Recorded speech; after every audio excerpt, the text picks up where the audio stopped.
ഞാൻ ഓർത്തഡോക്സ് സഭ വിഭാഗത്തിൽ പെട്ട ഒരു കുടുംബത്തിൽ വളരെ മതതീവ്രതയുള്ള, ആദ്യമെന്ന് ഞാൻ പറയുന്നില്ല, മതതീവ്രതയുള്ള ആചാരാനുഷ്ഠാനങ്ങളിൽ വളരെ വ്യഗ്രതയുള്ള ഒരു കുടുംബത്തിലാണ് ഞാൻ ജനിച്ചത്. 4 സഹോദരിമാർക്ക് ഏക സഹോദരനായിട്ട് ഞാൻ ജനിച്ചു.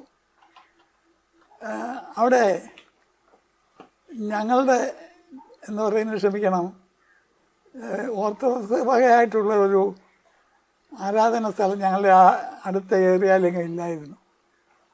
അപ്പം ദൈവത്തിൻ്റെ ഒരു മുന്നൊരുക്കം എന്ന നിലയിൽ ഞങ്ങളുടെ വീടിൽ നിന്ന് തൊട്ടടുത്ത് ഒരു CSI പള്ളി ഉണ്ടായിരുന്നു.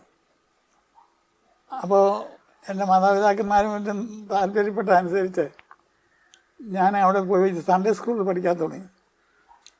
എനിക്ക് അവരോട് ബഹുമാനം ഉള്ള ഒരു വിഷയം എന്തെന്ന് ചോദിച്ചാൽ, അവർ വചനമല്ലാതെ മറ്റു പത്രവാർത്തകളോ ലോകകാര്യങ്ങളോ ഒന്നും അവിടെ ക്ലാസ്സിൽ പഠിപ്പിച്ചിരുന്നില്ല. വാസ്തവത്തിൽ അതാണ് ഇന്നും ആവശ്യമായിരിക്കുന്നത്. അതാണ് യേശുവിനെക്കുറിച്ച് ആദ്യമായിട്ട് സുവിശേഷ പ്രസംഗം കേട്ട ഒരു മനുഷ്യൻ, നടന്ന സംഭവമാണ്.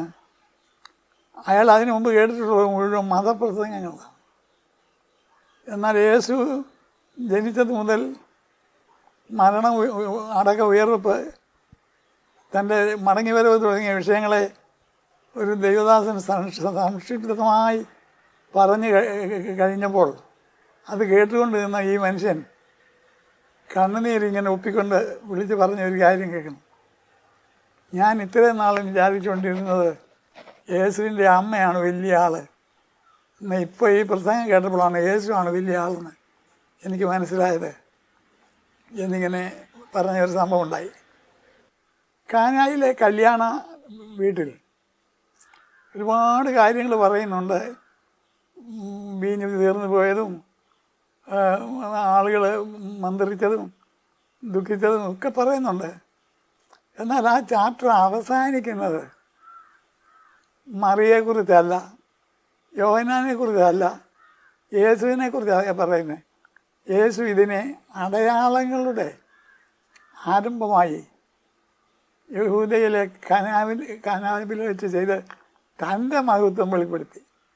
ശിഷ്യന്മാർ അവന് വിശ്വസിച്ചു. നോക്കണം, വീഞ്ഞ് കുടിച്ച് നല്ല വീഞ്ഞായിരുന്നെന്ന് പറഞ്ഞ് പോയല്ല, അതിൻ്റെ അതല്ലായിരുന്നു, യേശുവിൻ്റെ മഹത്വം വെളിപ്പെടുകയായിരുന്നു. വേദപുസ്തകത്തിൻ്റെ സംക്ഷിപ്തം എന്ന് പറയുന്നത് യേശുവാണ്. 26 പുസ്തകങ്ങളിൽ നിന്നും മാറ്റിയെടുക്കുകയാണെങ്കിൽ അതെൻ്റെ ഭാഷയെ ക്ഷമിക്കണം, അവശേഷിക്കുന്ന അന്തസത്ത എന്ന് പറയുന്നത് യേശുവാണ്. ആദിയിൽ നിന്ന് തുടങ്ങുന്ന ആ പുസ്തകം അവസാനിക്കുമ്പോൾ സംസാരിച്ച് നിർത്തുന്നത് ദൈവത്തിൻ്റെ ആത്മാവാണ്. ഇതാ ഞാൻ വേഗം വരുന്നതെന്ന് പറഞ്ഞുകൊണ്ടാണ് വേദപുസ്തകം അവസാനിപ്പിക്കുന്നത്.